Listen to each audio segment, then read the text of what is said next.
Good afternoon, and welcome to Cal State LA's Presidential Search Open Forum. We appreciate your attendance here today and all campus and community members who are joining us virtually via Zoom. My name is Jack Clark. I'm the Vice Chair of the CSU Board of Trustees, and it's my privilege to serve as the chair of this search committee. The meeting today will be focused on you, the students, faculty, staff, alumni, and extended community.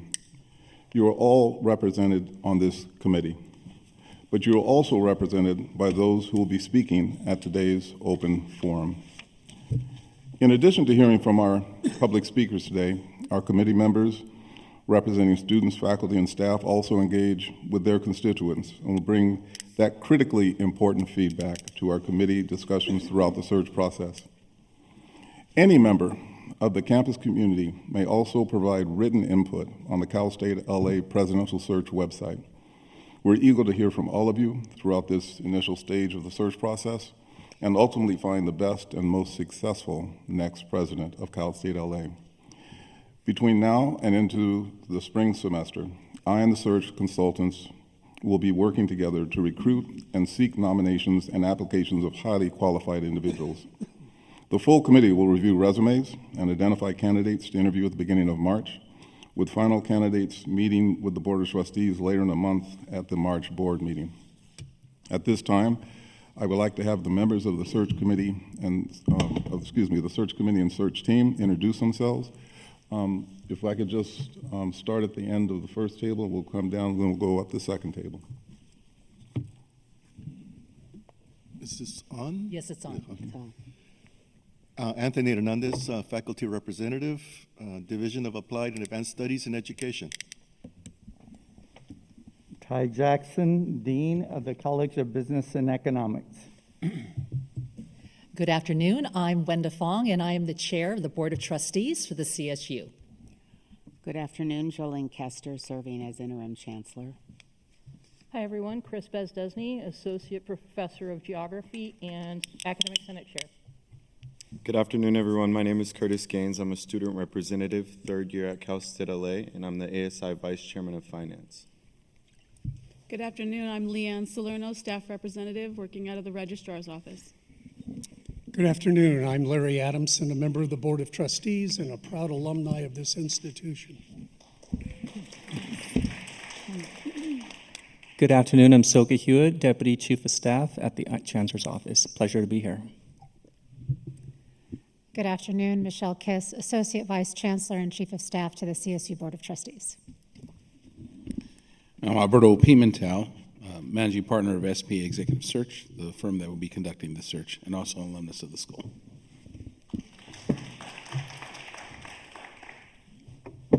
Hi, everyone. I'm Arwa Hamed. I'm the student representative for the Presidential Search Committee, and I'm also the ASI Arts and Letters representative. Nice to see you all. Hello, I'm Linda Greenberg. I'm one of the faculty representatives and the chair of the English department in the College of Arts and Letters.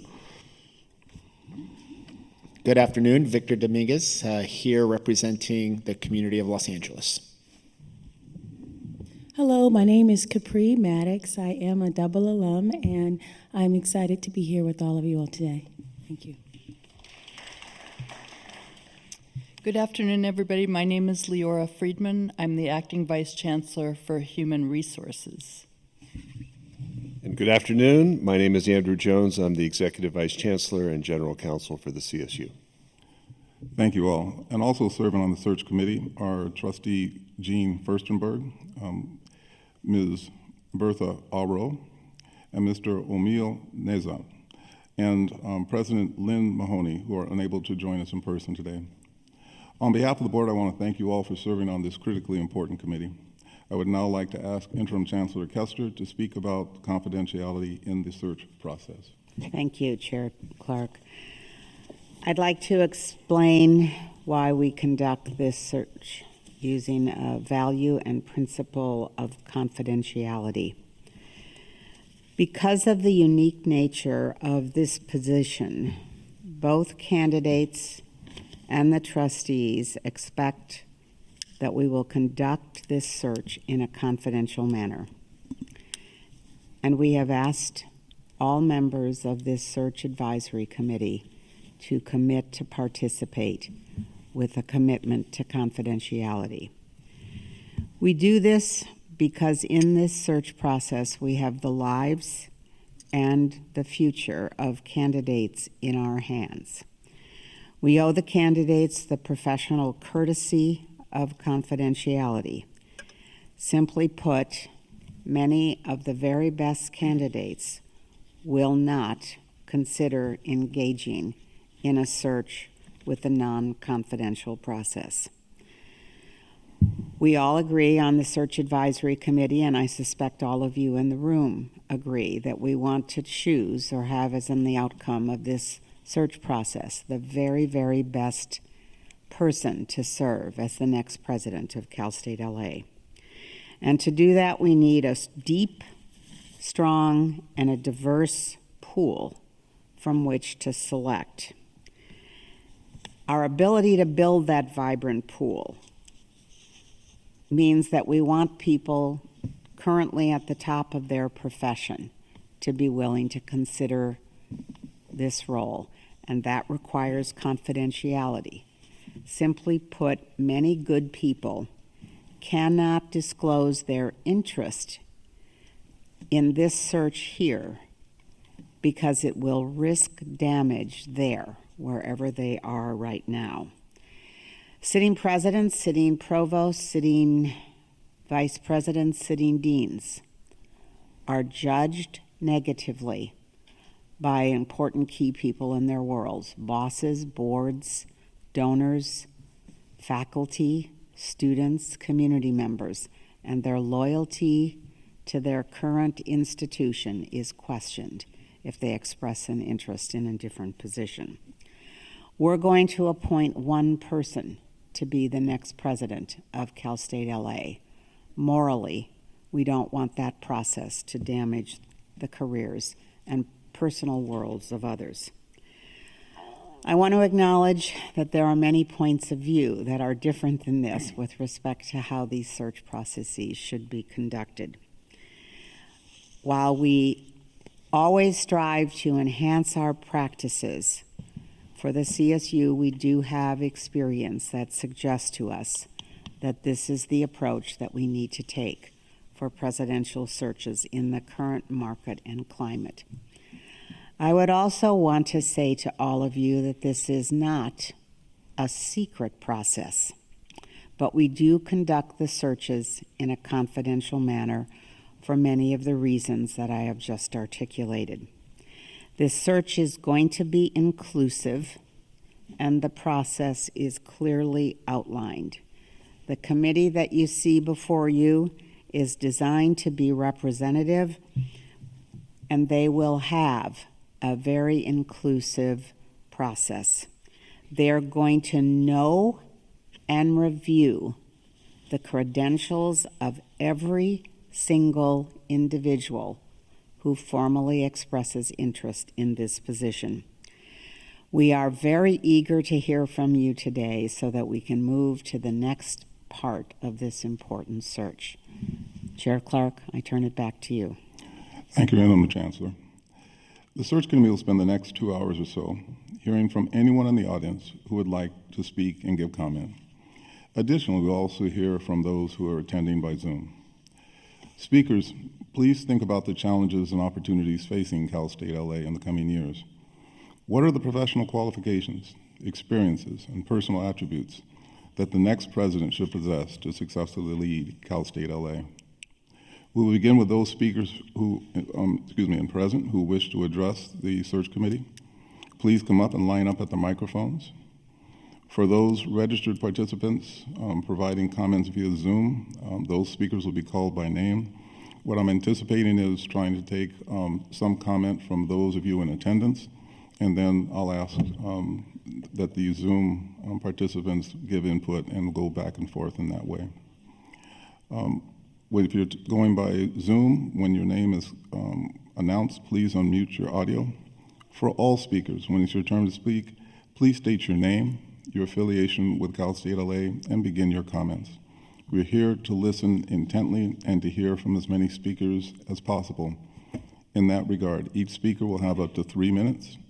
When your time is concluded, we ask that you yield to the next speaker so they can make their comments. If any speaker is unable to share their comments with the committee today, you may submit your written feedback via a survey link from the Cal State LA Presidential Search webpage. Please note that members of the committee may look down periodically to take notes, but we're here to listen to you.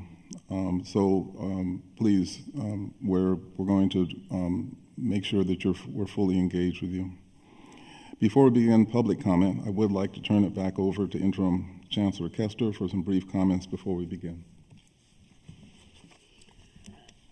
Our goal here is to learn from this university community what is important with respect to the experience, the qualifications, the skills and background of the individuals who are the individual that it will become your next president.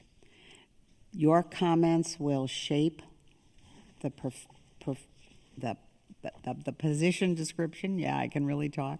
The position description and the description of the university. So, just a reminder, this meeting is being webcast and is being recorded. The recording will be available on the CSU Cal State LA search website, and in fact, it is likely to be viewed by any candidate who is interested in this particular position. So you're speaking to the committee here today, but future candidates, potentially the next president of Cal State LA, will in all likelihood also be watching the video of this session. So thank you. Thank you, Interim Chancellor. So let's hear from you all in the community. Again, we're going to begin with our in-person speakers and then hear from intermittently with those who are joining us virtually. Our first in-person speaker may begin, please.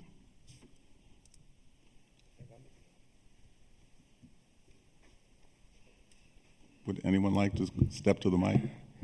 Well, I guess I will. Outstanding. James Thomas, Pan-African Studies Assistant Professor. And I just want to say that I don't know who all the people on the search committee are. I don't know who they all are. But it's important to recognize that Cal State LA is an activist-oriented university. And so it's very, very important that the person who leads this university understands that. The second thing that I'd like to say is that I believe that Cal State LA is poised to be the best university in the region because of its diversity, if we can get over our anti-Blackness.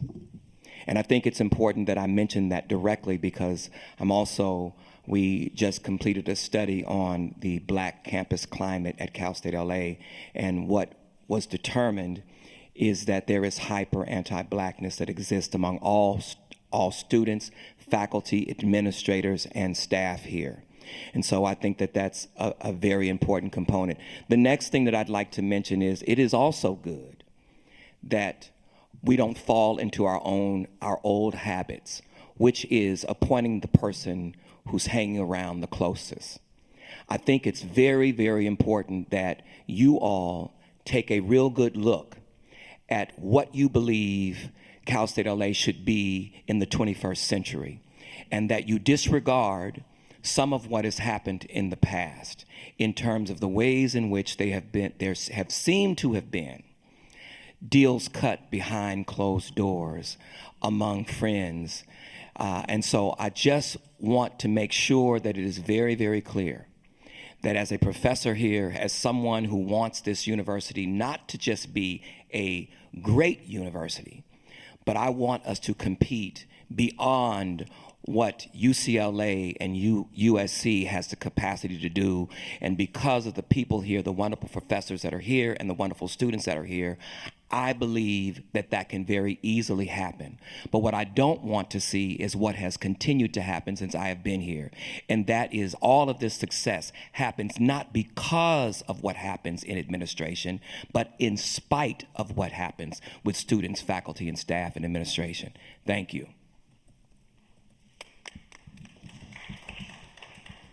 Next speaker, please.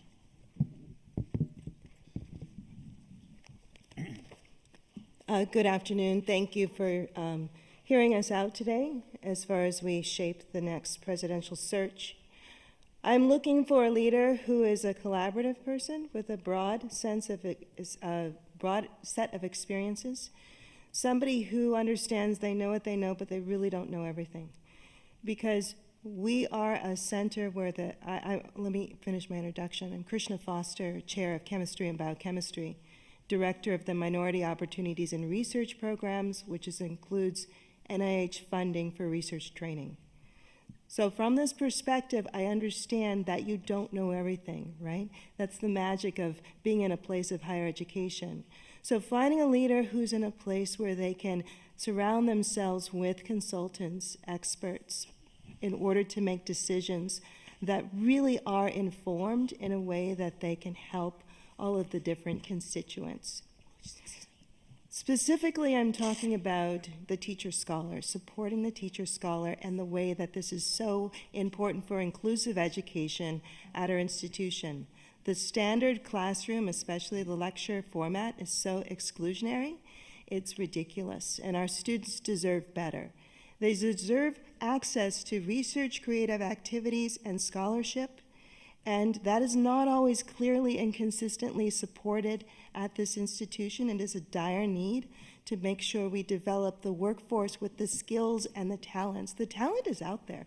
The students are ready for us to develop them, but doing this only inside the classroom is not enough. We really need to find ways to support research, scholarship, and creative activities in an authentic way with budgets so that we can give the students exactly what they deserve, a grade A education. Thank you.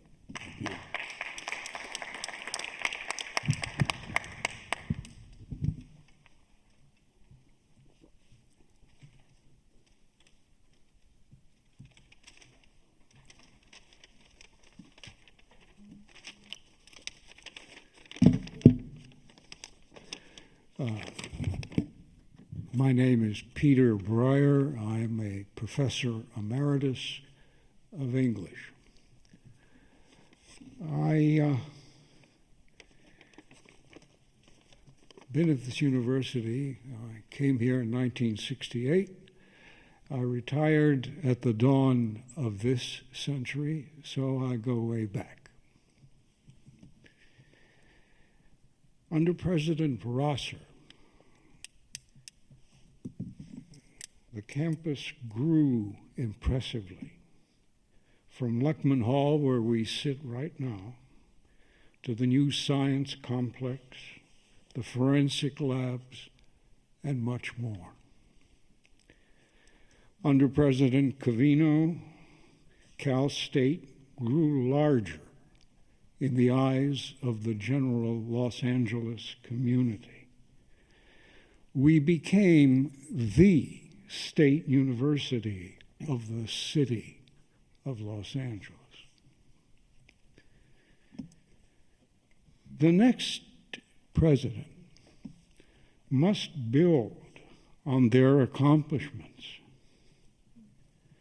but he or she will have the challenge of reawakening the university's responsibility to the collective memory of the diverse urban culture we are.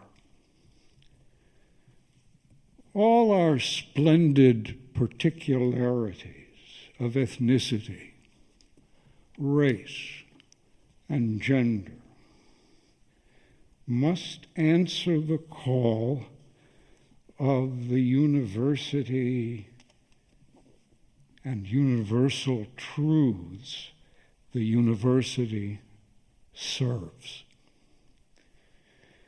The university's dedication to the great abstractions of human enterprise, science and engineering, art and beauty, medical service and economic laws, history and literature, and much, much more.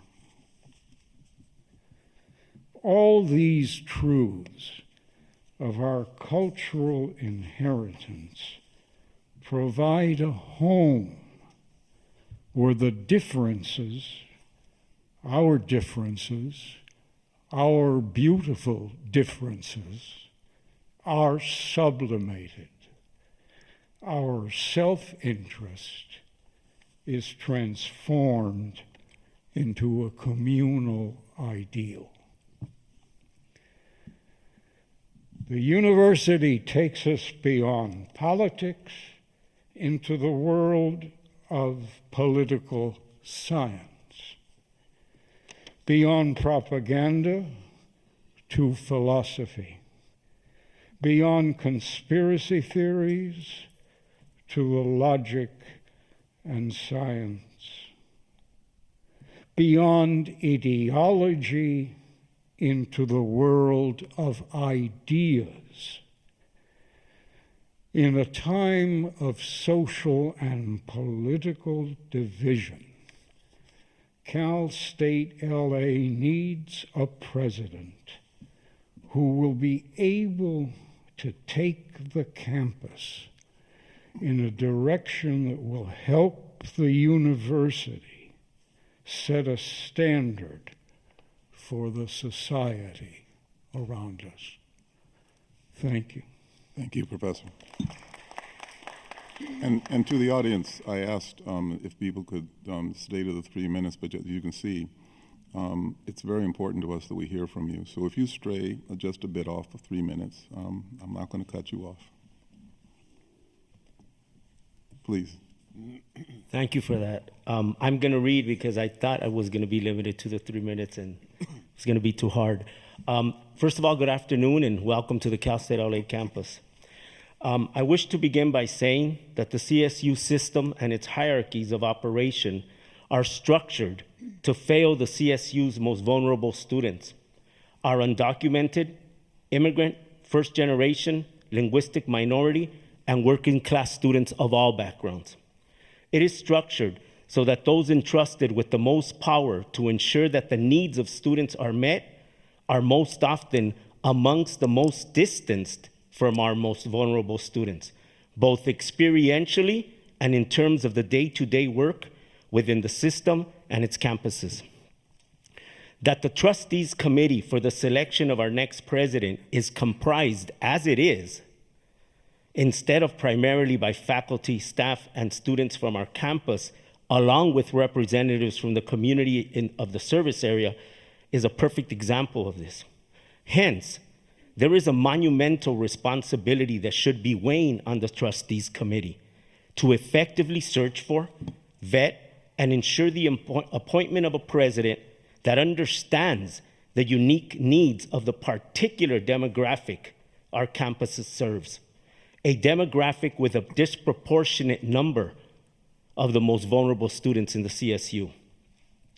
I ask that you take the responsibility entrusted in you and engage in a committed search that identifies a candidate that understands and has a proven record of serving our campus's unique demographic. I ask that you engage in a national search that leaves no stone unturned to find such a candidate. I ask that you do not limit your search to the CSU system. And I beg that you do not look within the current administration of this campus for its future leader. In my opinion, as a lifelong resident of our campus's service area who lives within miles of this campus, 4 miles, a graduate of our campus and a faculty member for the past 23 years, I can confidently say, and I know I echo many, many others when I say this, that our current administration has failed our campus and it's charged to meet the needs of the unique demographic we serve. We have had a president and a series of provosts that have been afraid to embrace our demographic and its needs, who have failed to actively work to make our campus's structures of operation, its services, its programs, and its resources work to ensure we are not simply enrolling students, but we are truly serving them to ensure their success. Throughout the past few years, our administration has failed to fill key positions, abusing the power of appointment of interims, keeping them there indefinitely, and engaging in what appears to be a game of musical chairs in which the same people are just simply moved around. The students on our campus and the surrounding communities that entrust us with their education and life chances deserve much better. We will not get much better unless the Trustees Committee for the search of our next president honors its responsibility to identify a candidate and appoint a president that understands and has a proven record of serving our campus's unique demographic.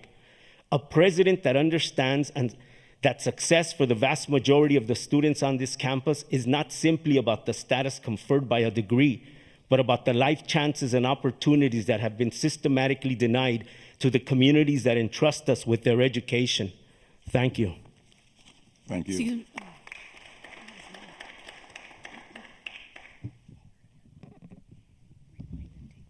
Thank you. I also registered on Zoom, but I wanted to take the opportunity now. Hello and welcome to our campus. I'm Valerie Talavera Bustillos from the CLS department. I did write my ideas down because I do get a little passionate.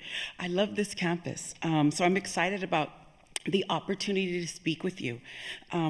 I've taught here since 1999, starting as a lecturer, and now I stand as a full professor. I am very disheartened that the committee lacks an administrative leader who has a strong record of collaboration with our Chicanx and Latinx faculty, and has not really supported our students. The other question I have is, where is Vicky Castro? We were told that she was going to be one of the voices of the community on this panel. She's from the neighborhood, she's a success story, and she's not here. It's important to have someone on this committee who has supported equity issues and Chicanx Latinx student needs, who has the insights to understand how to serve our faculty and students. It appears that the current and previous administration believe that our campus is doing the best that it can, and relies on low-hanging fruit. And that is a direct quote, unfortunately. We need to reject that approach. If we continue to operate as if our students are middle class, we will continue to ignore and neglect the needs of our diamonds in the rough, right? Our golden eagles, our predominantly Chicanx and Latinx campus, with those who are first generation, Asian and Asian American, bilingual and bicultural students. Cal State LA, despite its location, has never had a Chicanx or Latinx president. We are in Tongva land. I don't know if you saw the banner out in front, right? We are in East LA. We are close to the San Gabriel Valley, where the highest concentration of Asian and Asian American community exists, and yet we have very few in leadership here on our campus. We need a president who understands our students and the local community. Unfortunately, for decades, the equity gaps have existed despite our CSU graduation initiative, and that's really sad for the students and our communities that they go back to. I want to point out that the last WASC report recommendation for our campus is, quote, to move far beyond its current efforts and programs to improve its hiring results with underrepresented faculty and high-level administrators, consistent with the institution's status as an HSI. right? That's a huge calling from WASC. It's very apparent for faculty that we don't have administration. Research shows that students of color learn best when they are in campus environments that reflect themselves. And Cal State LA has never had a Chicanx, Latinx, bicultural president.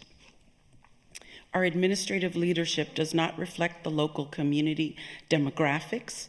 We really need a campus shift to embrace our HSI, ANAPSI, MSI status and see the opportunity to create a responsive, supportive campus. And we need a new president who has a track record of closing equity gaps, especially for Chicanx and Latinx students. We need a president who understands how to work with our community neighborhoods to cultivate success for our campus. We need to pivot from a Hispanic enrolling institution to a truly Hispanic, Chicanx, Latinx, Asian and Asian American minority serving institution. We need Cal State LA to finally have a Chicanx and Latinx president from the community. Thank you. Thank you for your comments. And again, I remind speakers, just identify yourself. My name is Miguel Zavala, Associate Professor of Urban Learning, former student of Cal State LA back in 1990. So this is an organizational statement. So dear university community, as a campus-based organization, the Chicanx Latinx University Association, CLUA, has voiced and organized events that support increased access and retention of Chicanx Latinx students, faculty, and staff. As a campus, Cal State LA is situated in the historically Chicanx Latinx East LA area. While our student population is one of the most ethnically diverse in the UCSU system, with 88% students of color coming from working class, urban Los Angeles area schools, and while some universities and colleges have slowly worked at recruiting more faculty of color to better serve our student demographic, we see tremendous gaps between the ethnic racial makeup of our university leadership and faculty, but more so between our university leadership from department chairs, deans to the presidency, and our students. To note, based on the city region falling within Cal State LA's service area, the residents of these neighborhoods are 50% Latinx, 21% white, 16% Asian, and 6% Black. Looking specifically at the student population of the 220 plus high school feeder schools, data that the university did not provide, we had to find ourselves.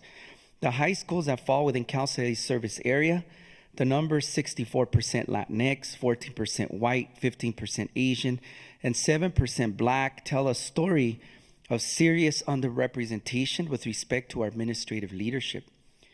We believe that representation and leadership matters on two levels.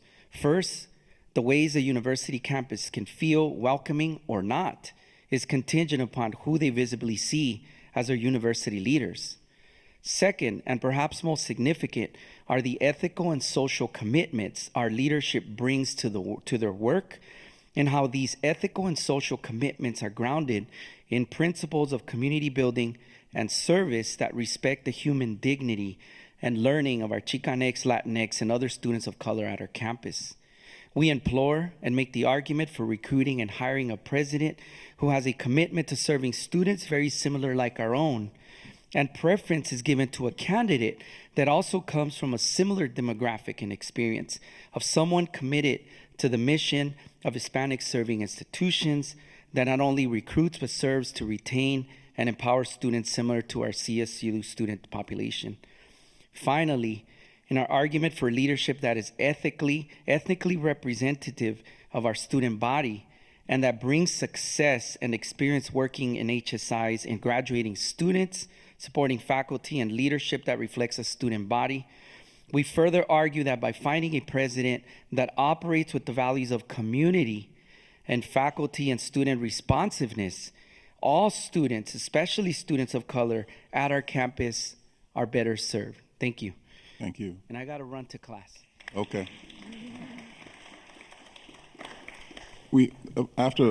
Before you start speaking, sir, after you finish, I'd ask Ms. Danielle Reeves, who is handling our Zoom presenters, to begin calling some of the Zoom participants so we make sure we get them involved. So please, sir, you can go ahead, and then I would ask Ms. Reeves to begin calling our Zoom participants as well.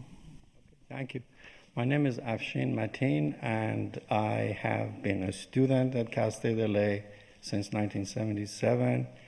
And then I have been an adjunct, and then I've been a professor of history, and now I'm about to retire. And being here in this meeting, hearing my colleagues basically plead with you to appoint for us a president who is more responsive to our demands is really sad. My statement is just this, that the way this process works is you are treating us like children who don't know what's good for us. We have to come to you as grown-ups to choose a leader, a president for us to run our campus. Why can't we live here, we work here, we've been here for decades. Why can't we choose our own president? Don't you think there's something fundamentally wrong with the way this process is working? That's all I want to say.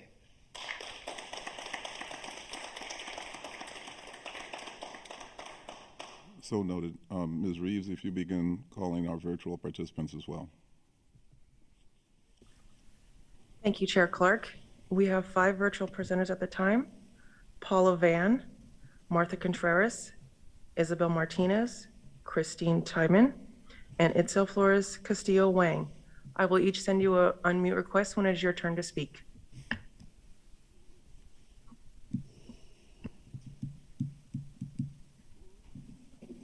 Hello, my name is Paula Van. I work at Facilities Planning, Design, and Construction, and I am an academic senator representing staff. I'm also staff. So we should have a president that will advocate not just for students and faculty, but for staff as well. Most of the non-management employees here are not paid adequate wages or underappreciated, and our concerns addressed to the higher levels of administration are either treated with suspicion or dismissed as mere whining. Generally, the morale here among the campus community seems quite low, pessimistic, and cynical, and there's very little room for career growth and raises. We need a president that also does not fear criticism or treat us like adversaries and liabilities when we report complaints to HR, admin, and speak up about the things that are wrong with the university. But rather, we'd like to be treated as partners to help make this campus an equitable place where everyone belongs. And at the present, this university is far from this. We need a president that can advocate for better funding for much needed campus upgrades as well. We need serious upgrades in our classrooms, and we need to renovate or replace old decaying buildings like physical ed, King Hall, and the bioscience building. We want a campus that is in the 21st century, not stuck in the mid-century. It is not inclusive or equitable that other CSU campuses, which I will not name, get better funding than us, but the notion that because we are in East LA, with a large non-white, low-income population, that we don't deserve a campus with up-to-date technological upgrades and modern infrastructure, that is not fair. This president needs to be emotionally invested in our campus and fight hard for our community and have a vision of the future that inspires us to lead our generation into building a more equitable and inclusive world. And lastly, this president should have a sense of competition. This president wants Cal State LA to win gold, not settle for participation trophies. We need this president to motivate us, to encourage the spirit of competition to the students, and raise our university to world-class status. Thank you for your time. Thank you.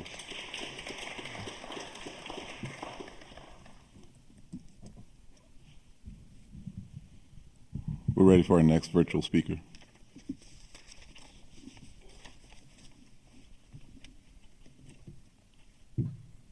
They might have Hello, forgot. this is.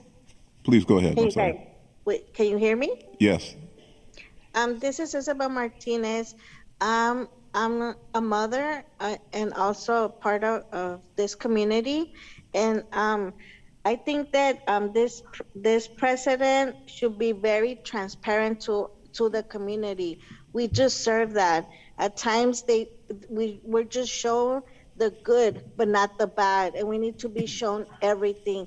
For me, as a parent, it's very important to be in the table making these decisions, to include us, to include parents, students, in the good and the bad and the ugly.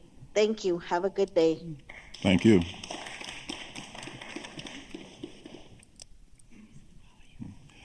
And we're ready for our next virtual speaker. And if it's possible, could we raise the volume for the virtual speakers? Hi, can you hear me?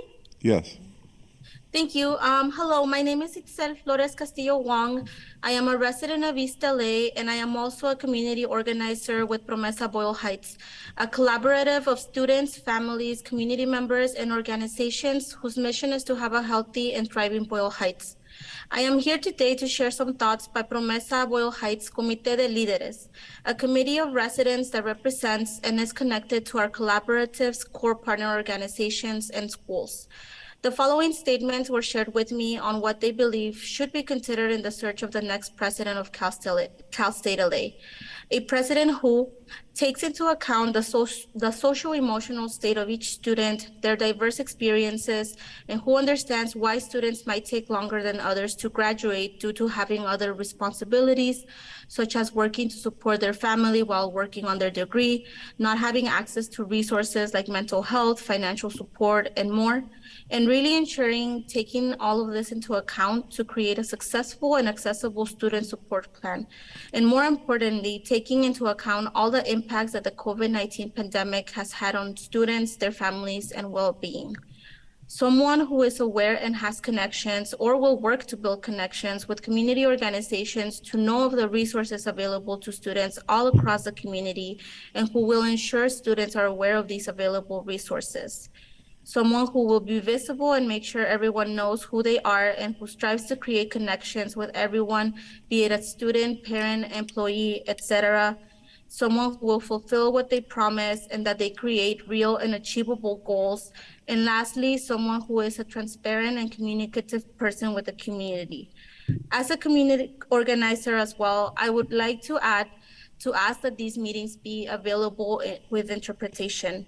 Many of our resident leaders and parents of the students of Cal State LA from Boyle Heights are largely Spanish speakers, and I am sure that Cal State students and staff population come from diverse cultures and languages spoken at home as well. I do apologize if there were additional instructions to access this event in other languages, but I do not see this option available, at least not virtually, and I don't think it's happening in person either. Being that this is the only public meeting for this search, I believe this is not supportive of more community members being able to participate due to this. Thank you for your time, and we hope that you are able to take today's comments to find the best candidates for this position. Next, we have Gilbert Padilla. He is our last virtual speaker. Gilbert, please accept the unmute request.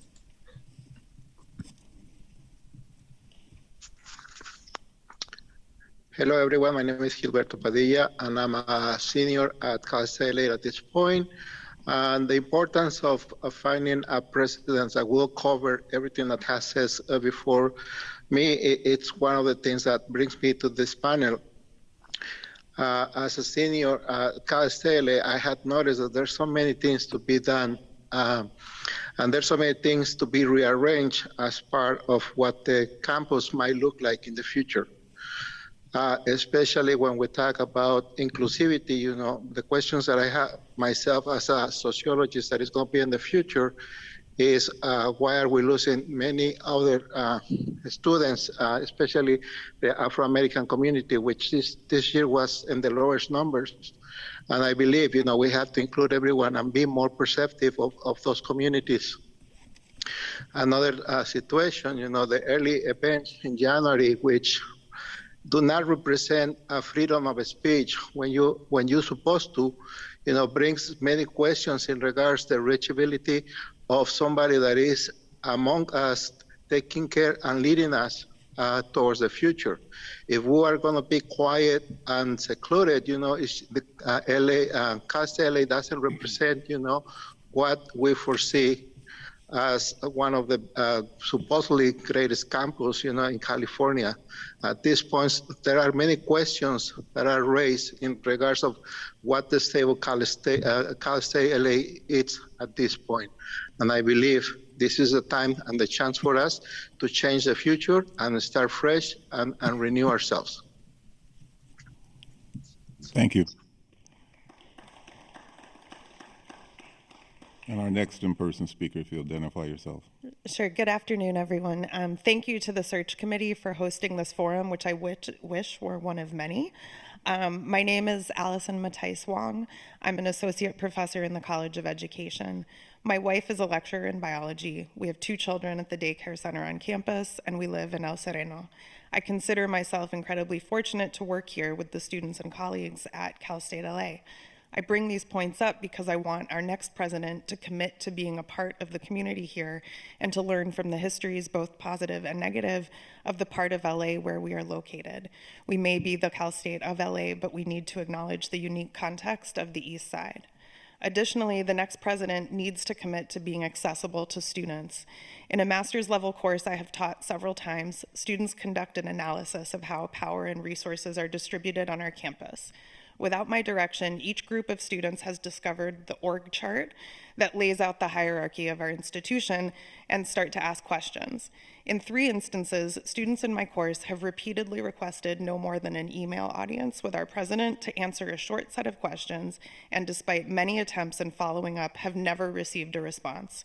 I want a president who will not replicate a model of administration that implies the quote-unquote higher up you go in administration, and the more of a leader you are, the less you have to interact with students on our campus.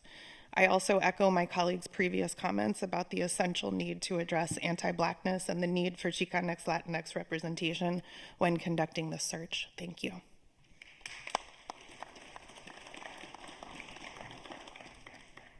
Thank you. Good afternoon, everyone. My name is Maria Oropesa Fujimoto. I am a faculty member in the Charter College of Education, or the College of Education, and I've been here since 2018. So just a couple of thoughts I'd like to leave you with. Our next president should know that 1/3 of our students are first generation and low income and underrepresented, those 3 categories together.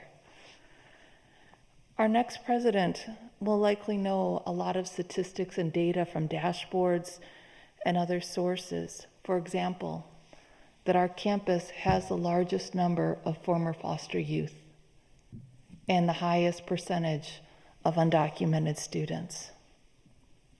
More than knowing, we need a president that understands.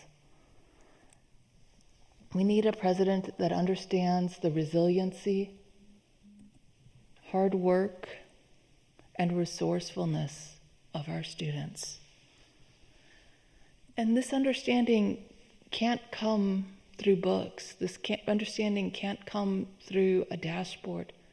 This understanding has to come from lived experience, or at least living among those with that experience. One that understands the experiences of hardship, of poverty, of violence, of fear. Because if the new president is too distant from these experiences, they will likely lack this understanding and will instead see our students as disadvantaged and or in need of charity. Instead of being the leader that addresses the institutional, CSU system and societal issues that keep our students disadvantaged. We need a leader that will advocate for our most vulnerable students and lead staff and faculty towards student success. Such will require aligning Cal State LA with other institutions, such as getting rid of the punitive policy of pay first.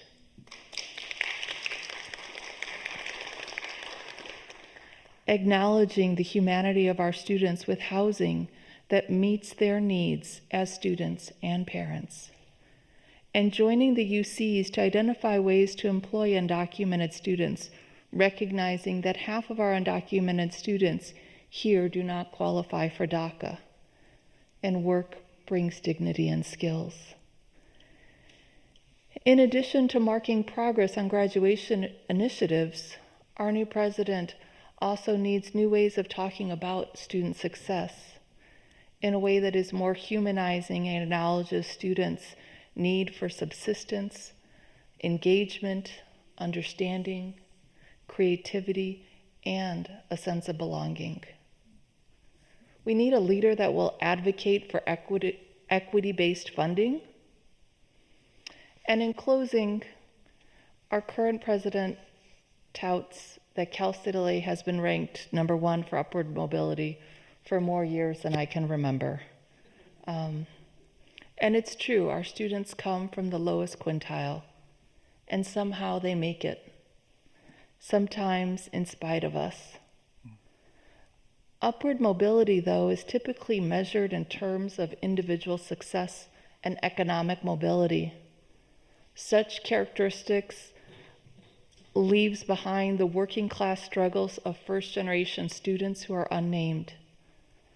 Cal State LA has a legacy of justice and bravery with alumni like Sylvia Mendez of Mendez versus Westminster, and Torrance Roberts from Little Rock 9, right?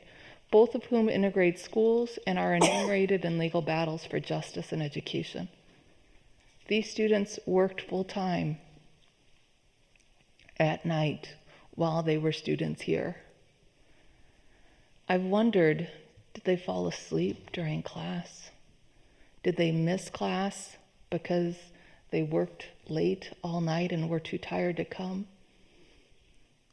It's time that we have a president that is creative and fully supports our students, their struggles, and their successes, and that we take our place as the Cal State of Los Angeles. Thank you. Thank you. Our next speaker. Hi, thanks for this opportunity. My name is John Ballinger, and I'm an adjunct professor in the music department, the commercial music department, currently carrying over 15 units, just like most of my colleagues at this level. I'm an Angelino. I grew up here. I grew up in Inglewood.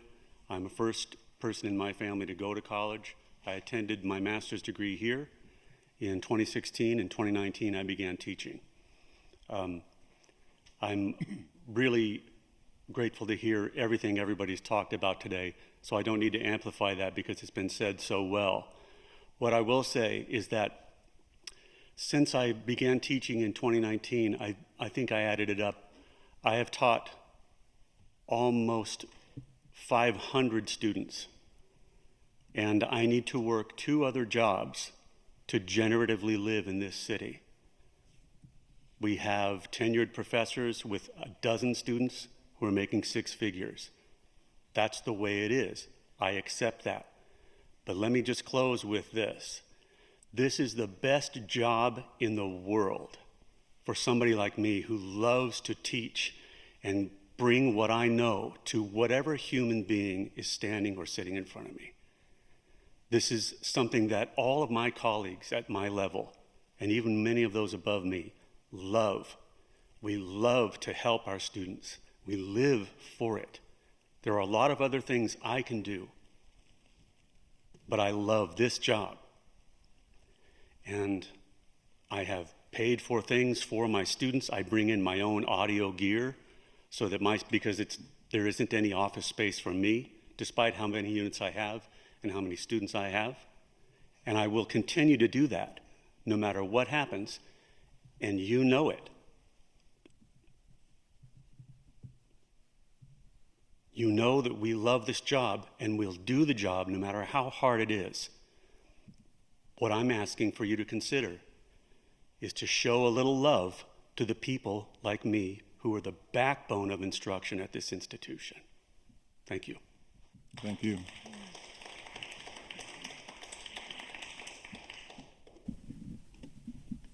If we have a break in our in-person speakers, Ms. Reeves, would you call our next group of virtual speakers?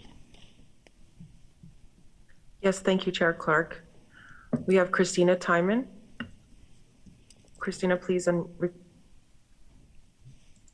use the unmute button. Hi, and good afternoon. I really didn't come to speak. I just signed up to watch this virtually, but I do concur with what some of the previous folks have contributed in regards to the salary. The salary is just, it's not a living wage. It's not even a living wage in 1993. And for the amount of responsibility that I have in the role that I currently hold, yeah, it's just a lot. I can't put all my thoughts together right now. As I said, I wasn't coming forward to speak, but I really think that you need to look for someone who does believe in equity and inclusion and also believes in diversity. I too have seen a lot of anti-female, anti-Black, just anti, and we really need to work diligently in the search to make sure that we address those issues. I also concur that the next president of this university should not be the incumbent. I feel that the president that we select should be someone outside of this that's not beholden to the CSU, and that, in my opinion, that would be the best fit. I've enjoyed this process, and I really thank you all for inviting us to be present in it, and I wish you all the best in the search. Thank you so much. Thank you. Thank you for your input. Our next speaker, please. Chair Clark, that was our final virtual speaker.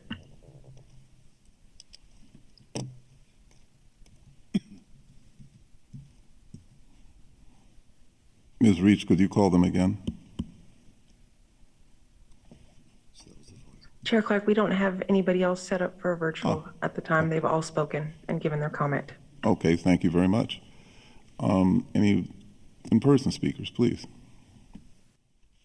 Hello, everybody. Thank you so much for hosting this and giving us the opportunity.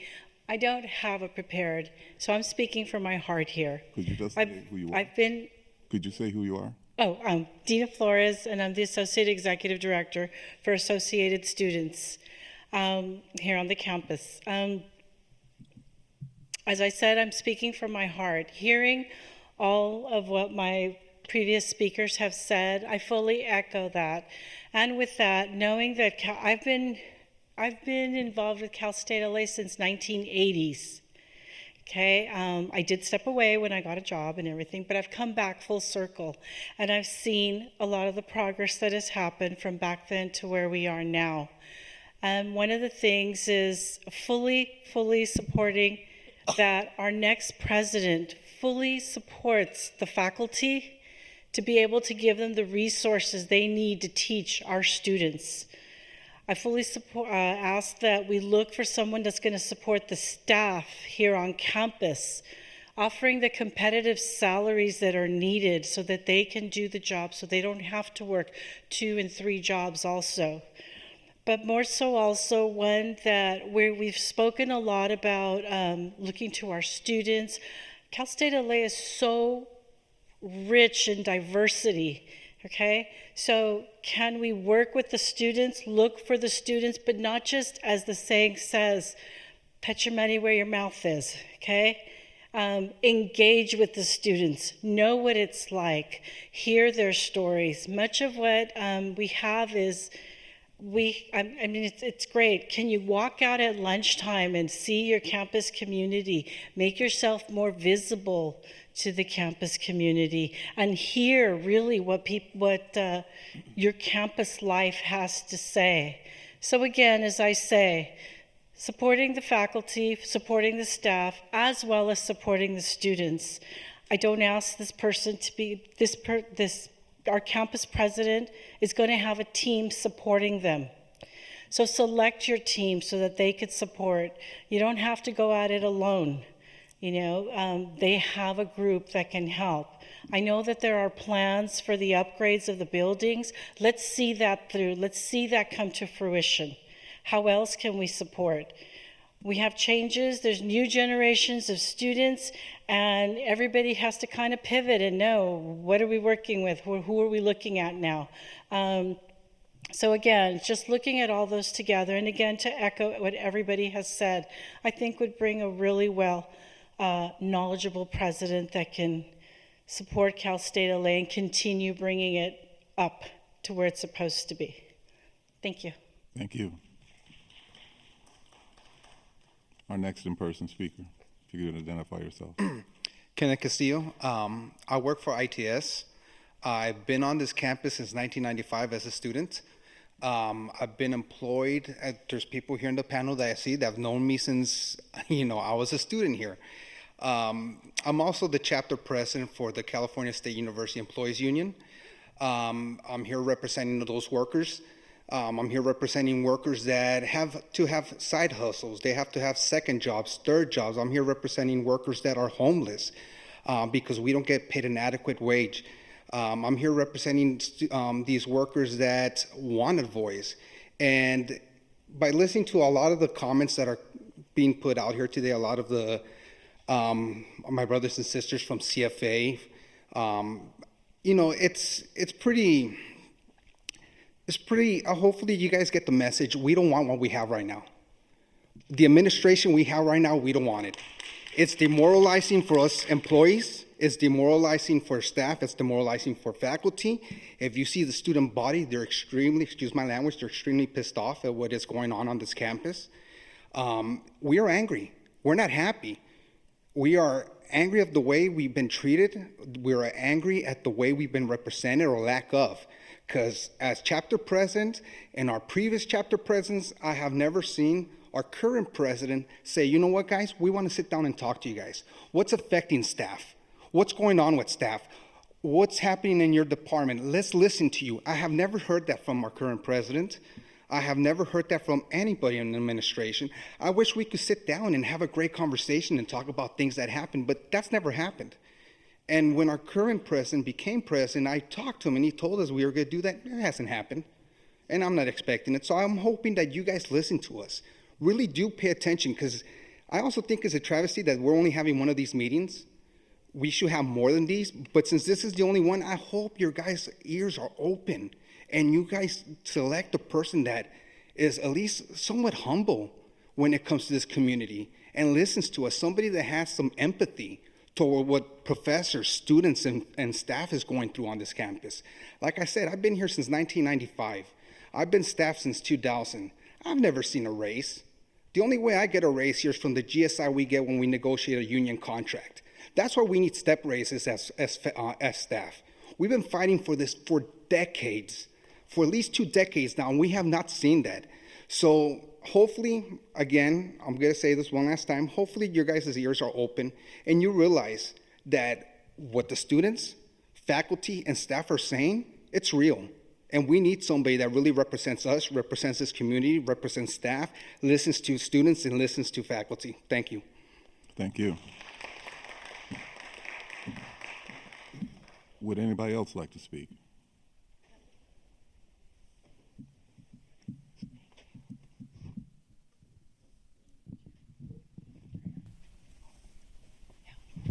Thank you. Thanks, everyone. My name's Dr. Molly Talcott. I'm a professor of sociology. Been at Cal State LA since 2009. I've spent 6 years here as the chapter president for CFA. Actually, our current chapter president, Dr. Anthony Ratcliffe, is outside talking with faculty, something that probably our campus president should be doing, but as you've heard, he's not really in the business of connecting with faculty, staff, or students. I'm thinking about one of my sheroes, Grace Lee Boggs, who lived to be 100 years and 100 days, a philosopher, who always asks the question, what time is it on the clock of world history? And I would respectfully ask you all to continue to ask yourself that question. What time is it on the clock of world history, specifically here at Cal State LA? And I'll bring up another one of my late heroes, the Uruguayan writer Eduardo Galeano, who wrote about our world as an upside-down world. Here at Cal State LA, we live in an upside-down world. We're on a campus where the president makes more cash than the president of the United States. We're on a campus where, after the academic senate voted a 91% no confidence vote in May, he got a $109,000, 29% raise. So this is an upside down world. It feels like a plutocracy here. We're on a campus where there are more cops than counselors. I think we've had 3 counselors resign in the last 3 weeks on a campus of 26,000 students who, as many of my esteemed colleagues have shared, are engaged in multiple struggles for survival, much less success, upward mobility, and most importantly, building justice for our local communities. So we're in dire need. It's by the grace of whomever you worship that there haven't been more crises among our students on this campus. As some of my colleagues noted, we have the highest number of undocumented students. We have Black students who face daily racism, along with the rest of our students of color, Chicanx, Latinx, Central American students who are working class, who, about 2/3, the last time I saw statistics, 2/3 of whom were Pell Grant eligible. Meanwhile, we had a struggle in 2019 against impaction, right? Which was the policy that denies our students here in our local area the human right to higher education.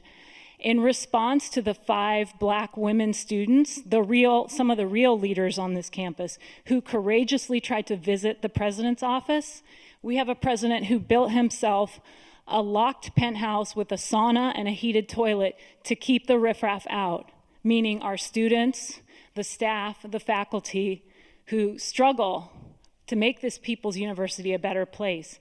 This campus breaks my heart on the daily because of the way it is mismanaged. And I agree with my colleague, Dr. Mateen. I'm not even sure we need a president. I think we may need to abolish the presidency. We don't need a private fundraiser.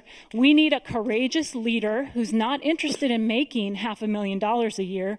We need someone who's interested in fighting for higher education in California, which is the 6th largest economy in the world. Higher education is a human right. We should have someone out there who is fighting for students to have cost of living supports in addition to no tuition, right? And who doesn't just put out vacuous messages about diversity, equity, and inclusion, but actually practices a politics of justice, not just by hiding from faculty, staff, and students during the pandemic, but by actually being creative, courageous, going against the grain when necessary, to think about how to make this university a vehicle of radical change in an era when our planet is melting, our students know it, and inequalities are increasing. We have the most wealth inequality in the history of the world, okay? And so, like I said, I think any of my colleagues, Dr. Tejeda, Dr. Mateen, many others, would make a better president, right? But I'm not even sure we need a president. I'm also skeptical of this process. We here know what we need, and we need to listen to our students. We're still living with the legacy of Ronald Reagan, who took away free higher education when students rose up for ethnic studies, for a more just university. And then, of course, the chancellor at the time put armed police on campus in the 60s and 70s. That is the clock of world history here at Cal State LA that we must contend with. And the last thing I'll just say is, look, I'm a leader in the union. I'm the representation chair for CFA statewide, as well as the faculty rights chair here. Morale is extremely low. The faculty who teach the most students, that is to say lecturers, make the least money. We've had, 30% vacancies in some of our staff classifications because people are barely surviving in the city of Los Angeles on the peanuts that they make.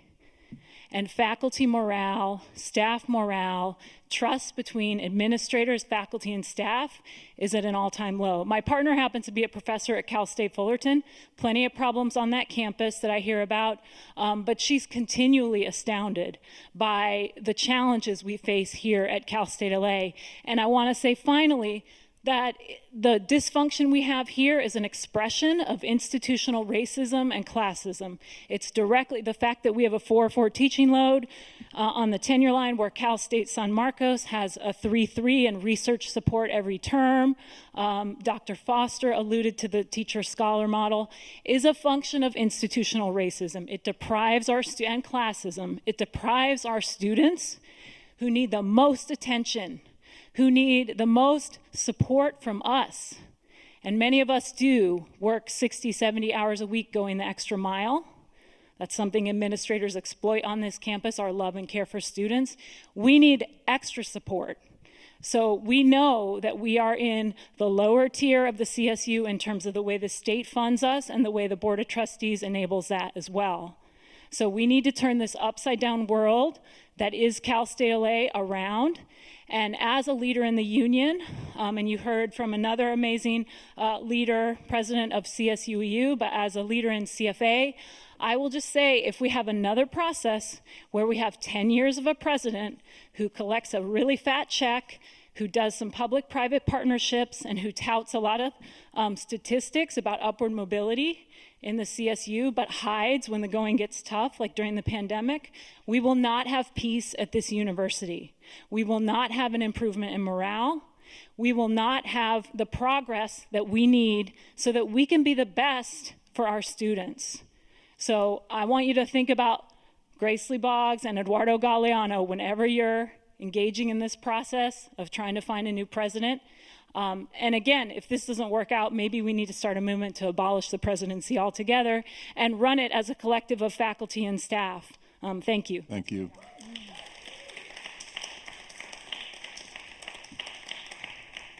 Our next speaker. Yes. I'm Carlos Gutierrez, Professor Emeritus of Chemistry. I started teaching here in 1975. So I've seen a lot on this campus.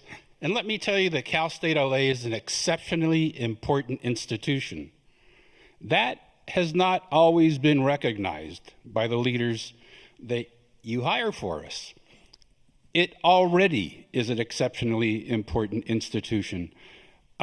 You're looking for somebody who is the best and somebody who has a national reputation, and good, but have them recognize that they're coming to an exceptionally regional institution, that our students come from a 20-mile radius of Cal State LA, at least about 80 to 90% of them. But in that radius is phenomenal talent. I am the founding director of the Minority Opportunities and Research Programs, which in the last 20 years has produced students, 220 of which have already earned the PhD. There are 160 in PhD programs right now, and that's just as an example of the talent that is here if we have opportunities for our students. As Dr. Foster said, and as Molly just said, that we have to fight for support that other campuses apparently have as part of their normal teaching load just makes no sense. Also, let me tell you that the campus has always treated me personally very well. But we need a president that understands that we don't need fixing, that we need institutional growth, that we need to be able to do what this campus can do. We already have a really good faculty. We get the students from our communities, and they are exceptionally talented. But we need resources, and we need a commitment, and we need folks. What we don't need is a knight in shining armor to come and save us.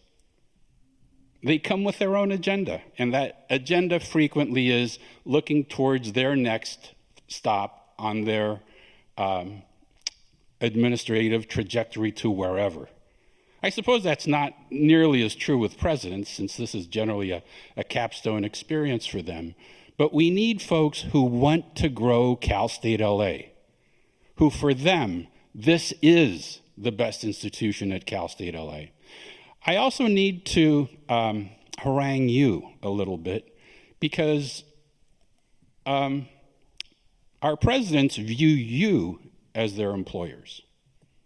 They view you as the ones that they are responsible to. You're the ones who fix their salaries. You're the ones who they think they get their marching orders from. I support the graduation initiative, of course. Who wouldn't? But we can do other things besides only the graduation initiative. Our graduation numbers are up, terrific. And that is to be celebrated. But what happens to our students? Where do they go? Are they meeting the goals that they set for themselves? What is the value of a Cal State LA degree? We need to have those discussions so that this indeed can become an outstanding institution. You've heard very passionately about people talking about the students that come to Cal State LA, the Latinx students, the African American students, the Asian students, the American Indian students. Of course, we need a president who understands that working hard to have one group succeed does not mean that they can't make every group succeed. That this is not a zero-sum game. That president has to understand that all Cal State LA students have to succeed. Even, it's really easy. It's really easy to marginalize even our white students. Our white students are working class. They also have needs. Our African American students, of course, our Latinx students, our Indian students. And sorry if I'm starting to get redundant, we tend to start ceremonies in the CSU doing the land acknowledgement that we are on Tongva land. Yes, but that comes across so much as, oops, my bad. I've done that. I've given my land recognition and we're done. No, if being on Tongva land means something, why don't we have scholarships for Tongva students who still live in the San Gabriel Valley and welcome them into our student bodies? Let's do something authentic and positive for African American students, for Indian students, for Asian students, for the Latinx students, for all students who choose to come here. We don't need a knight in shining armor. We need somebody who can come and lead us to where this campus needs to go. Not their vision, but the vision of the community at Cal State LA. Thank you. Thank you.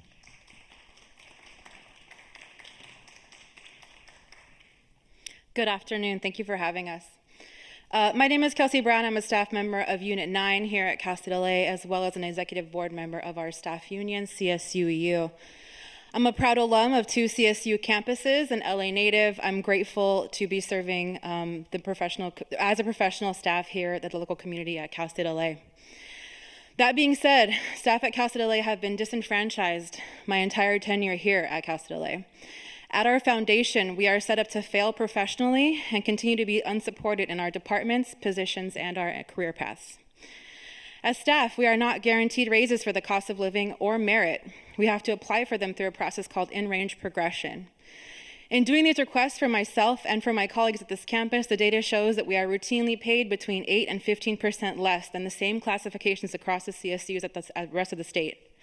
But in applying for these raises and showing this data over and over again to HR, we are routinely either denied raises entirely or given the minimum increase of only 3%. Additionally, many of us are put on 4-year probation terms, meaning every year for 4 years, our jobs are put on the line again and again. This creates stress and a sense of uncertainty that lasts way, way too long, longer than any other probationary period myself and many of my colleagues have ever experienced. These are just 2 examples of disenfranchisement and lack of support our staff here face that a new president can address by meeting with the staff union. As the frontline employees on campus that work with everyone in our community, from students to faculty to alumni and emeriti, we need a president who will respect, support, and listen to our staff, 600 strong here on the campus, 16,000 across the state, and make the much needed change to our campus and admin culture. We need fair compensation and equitable treatment for staff on this campus, and this top-down culture change can start with a president who respects us.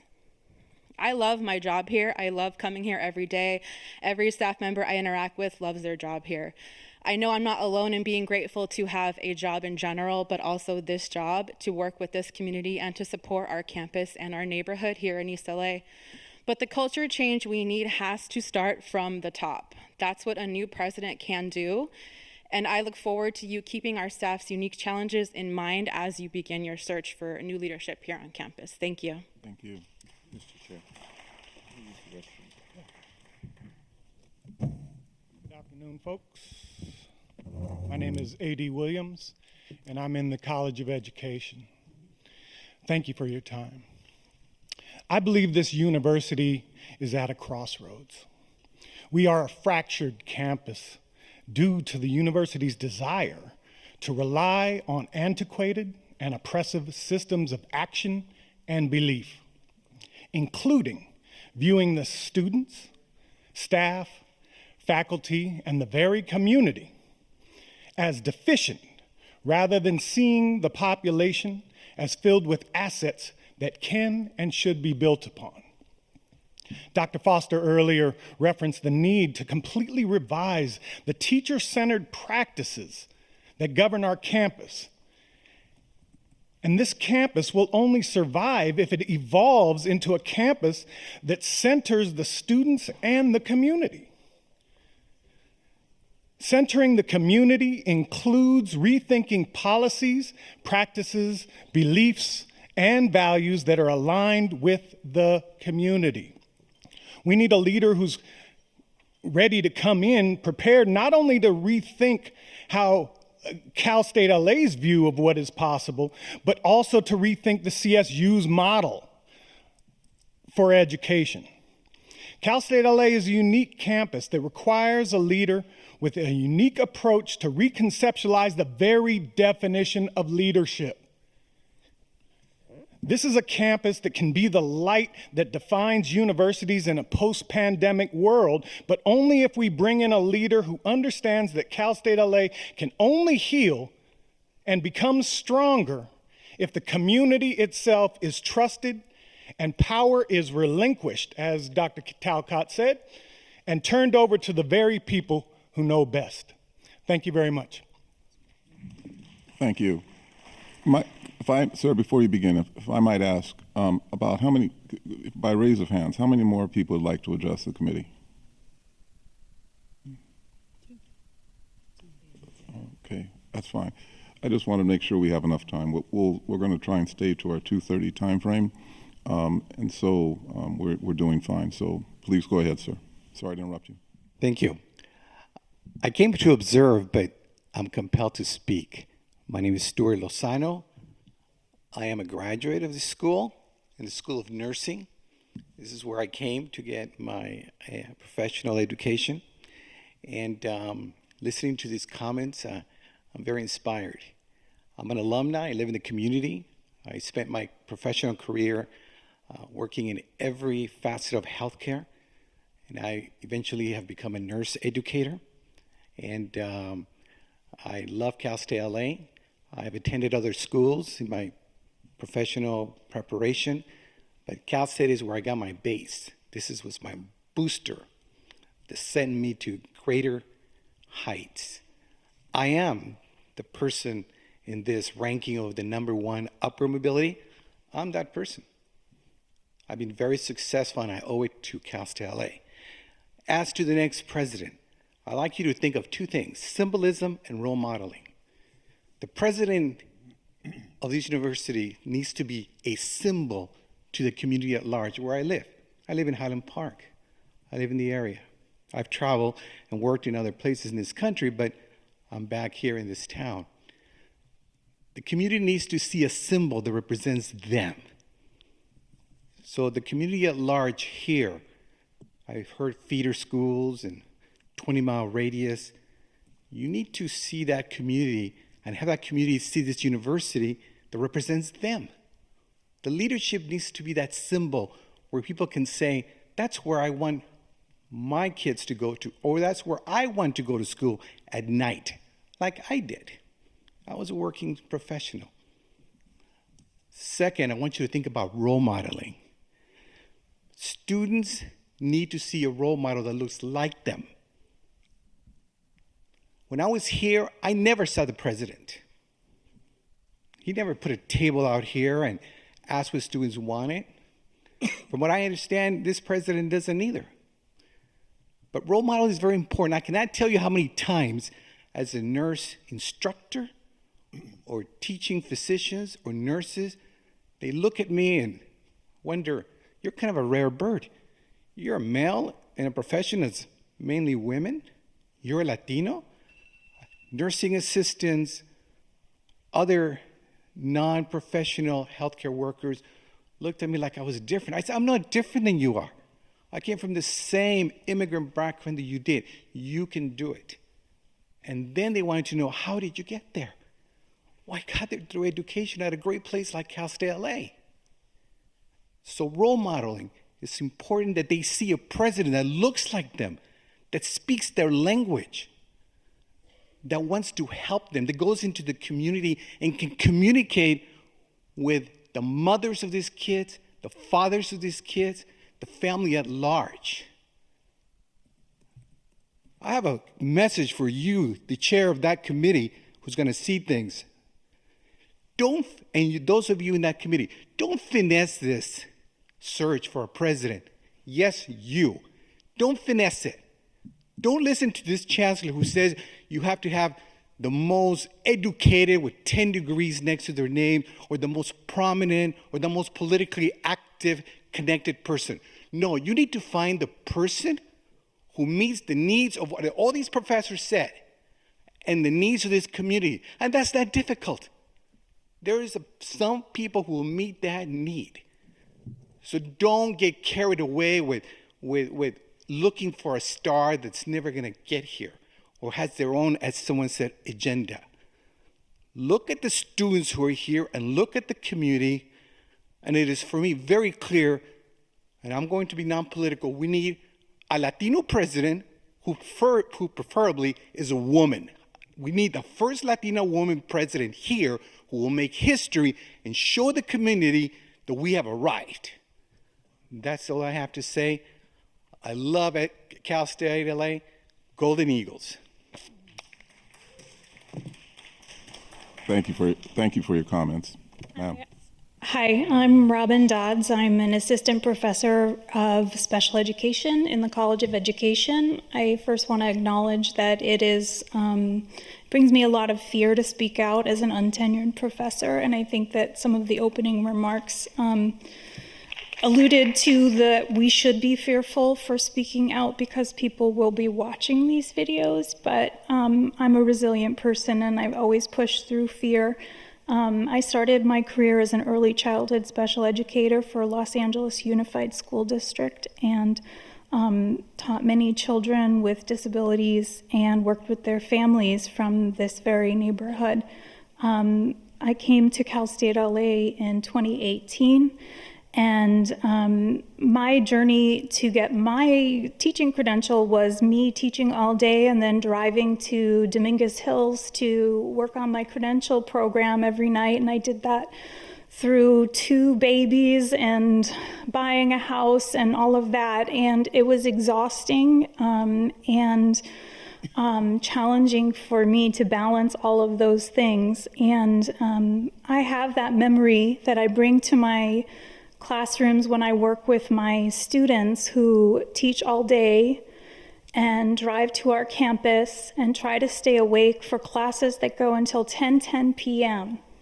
And I think it's important for our next president to understand that we are not just an undergraduate university. We do have many graduate programs, and that they can't just focus on our undergraduates, that they need to think about the many graduate students who are professionals that we train to go out there, and we bring them into our special education joint doctoral program with UCLA, and we create professionals who go back to teach in the CSUs. And it's important to recognize that we do have many graduate programs that need attention, and just as much attention as our undergrad programs. Also, I'd like to point out that we've discussed a lot about diversity, equity, and inclusion in our discussions today, but no one has mentioned disability as part of that equation. And I think that on this campus, there are students who come to our campus who may have gone through high school with learning disabilities that were never diagnosed. And we need a more robust office for students with disabilities who can provide our students with the supports that they need, because right now they're not getting them. And as faculty, we're making arrangements, we're doing things informally. As a special educator, I'm happy to do that. But I think that if we want our students to graduate, we need to make sure that they receive the proper supports from the Office of Students with Disabilities, and that this campus is accessible. There are many places on this campus that are not accessible to all students. Thank you. Thank you.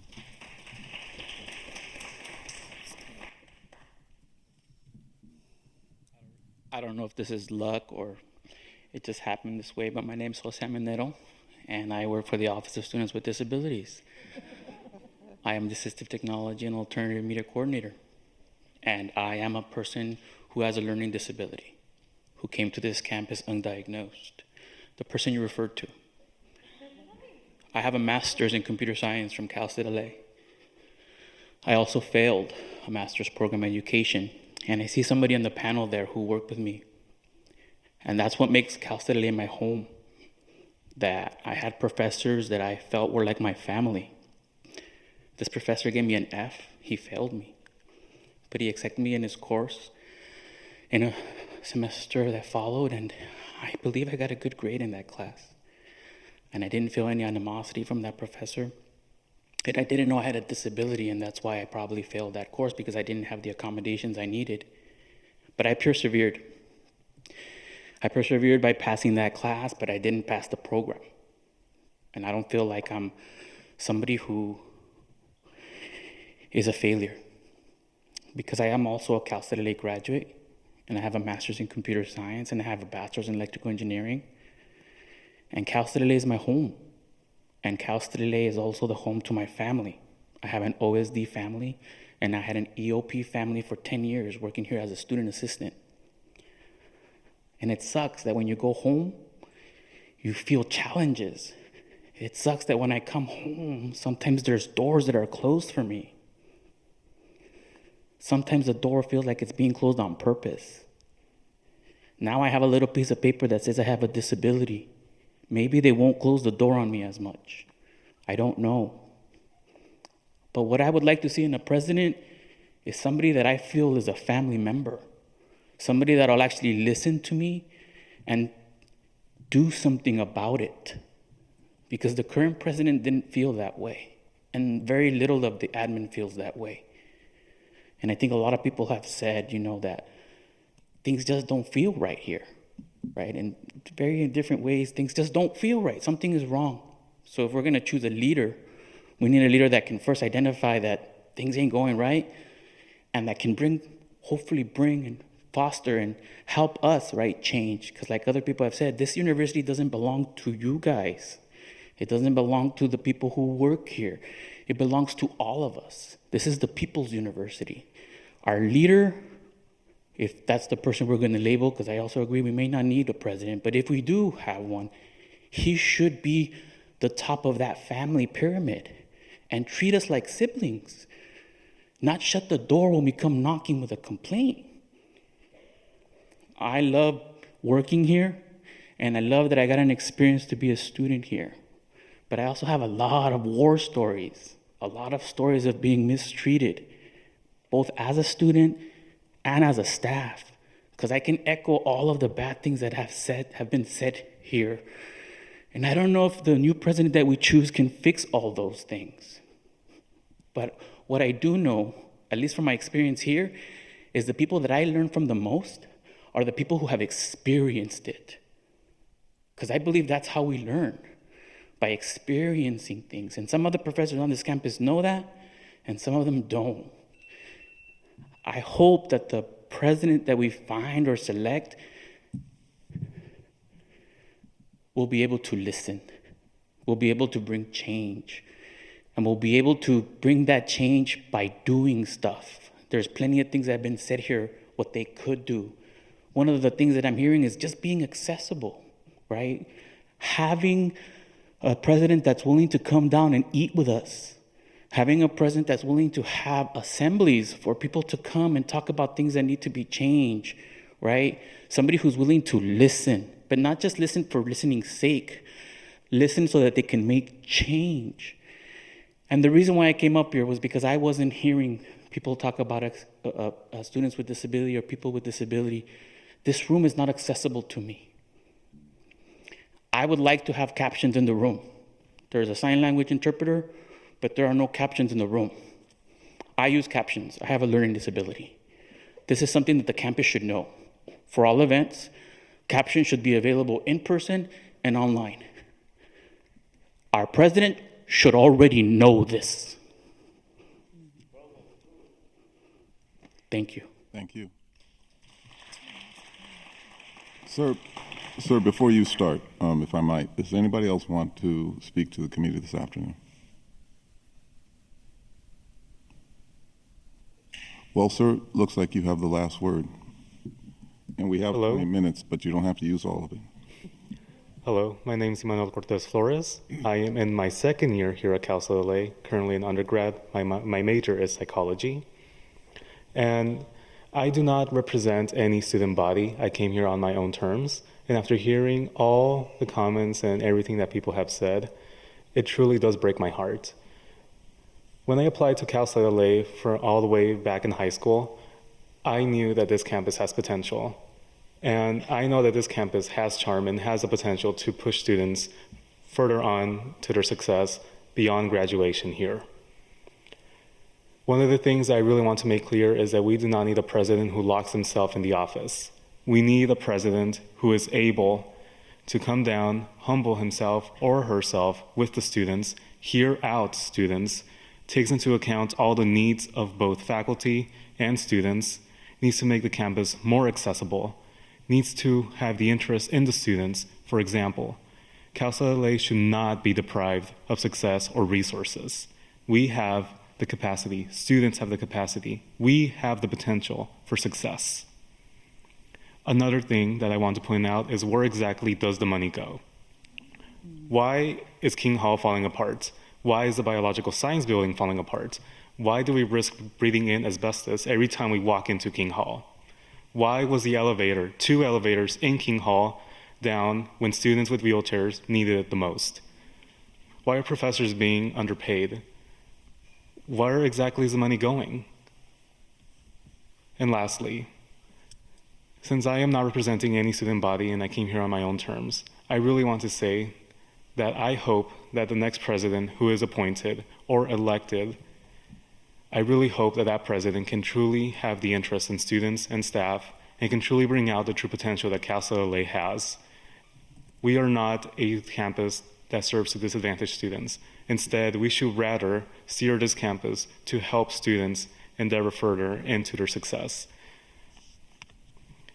And if I may say, I have observed every single one of you on the panel who is taking notes, who has not been paying attention, and I can tell who is interested and who isn't. So I really hope that you recognize that you're being watched and observed by all the students and faculty here. That's all I have to say. Thank you. Thank you. All right. Yes, sir.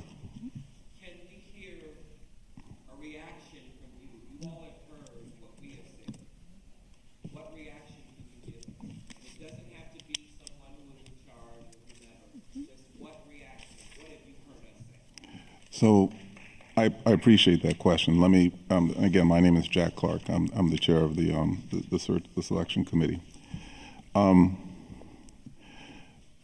We've been asked as a group that I be the kind of spokesperson for the group. And I will say this, a few things. One, I'll start with, I came on an informal visit to this campus last Friday, and I met with some members of the faculty, 2 students, part of the Associated Students group, and some of the senior members of administration. And I did that because I didn't want to start this process cold. I wanted to get a sense of the campus. I am going to make a promise to you all, and I don't know how many times I am, but I'm going to come out and visit this campus several more times, and I'll make sure that my presence is made known so that if there are people who want to come and talk to me, you all can come and talk to me. My reaction is that you all love this campus, and you're concerned about the new president. You want it to be a president. I've heard different varieties of ideas in terms of the attributes that president should have. One thing I'll say about this committee, it is diverse. It includes students, staff, faculty. It includes 5 trustees, as well as the interim chancellor. And our expert, a consultant who's going to assist us with the selection process. Just from the conversations we've had today, I can assure you that the members of this committee really treasure this input. Every university is different, and I'm going to assure you that this committee is going to do everything it can to bring you a president you can be proud of. So what I heard was passion, concern, some bit of worry, some amount of distrust, and we're going to do our very best to work through that and to continue to listen to you. And I want to make sure there's nobody else who wants to speak to us today? Okay. So, and if you want, sir, by the way, I'm going to regret this, but my cell phone number is,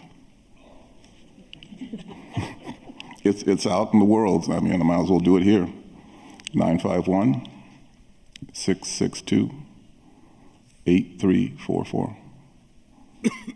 I do have a full-time job, so I might not be available at all times. 8344.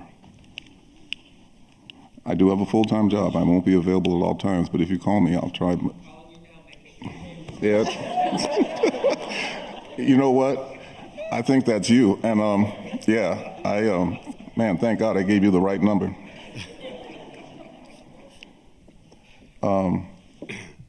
No, but we will stay engaged, and that leads me to my closing comments to you all.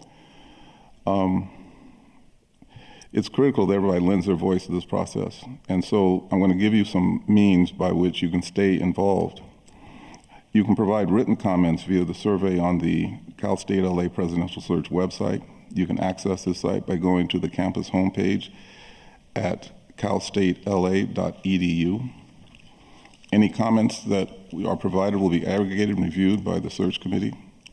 You can provide nominations for the president by emailing President's Search, that's President's Search, at calstate.edu. And this email is also listed on the campus's presidential search website. If there's feedback you want to provide in a confidential manner, you can also do it by sending those comments to presidentssearch@calstate.edu, and that information, that feedback will be provided to the committee. I want to thank the committee members for committing to do this. I can tell you from the vigorous discussions we had this morning, they're going to work very hard to make sure this campus has what it needs. Your presence today is deeply, deeply appreciated. And I would encourage you to continue to have those discussions. Again, when I come up to visit, and I want it to be informal. I'm not going, I'll do what I need to do. If I need to get in a hall like this, I'll get in a hall like this, but I'd rather do it just out, walking around campus, maybe in a classroom or something. So let me know how best I can get the information you think I need, and I promise you I'll pass it on to the rest of the committee members. If there's nothing further, the committee will now proceed to closed session, but thank you all for your commitment and coming in and sharing your ideas with us today. It's greatly appreciated, in fact, more than you can imagine. Thank you so much. Good day.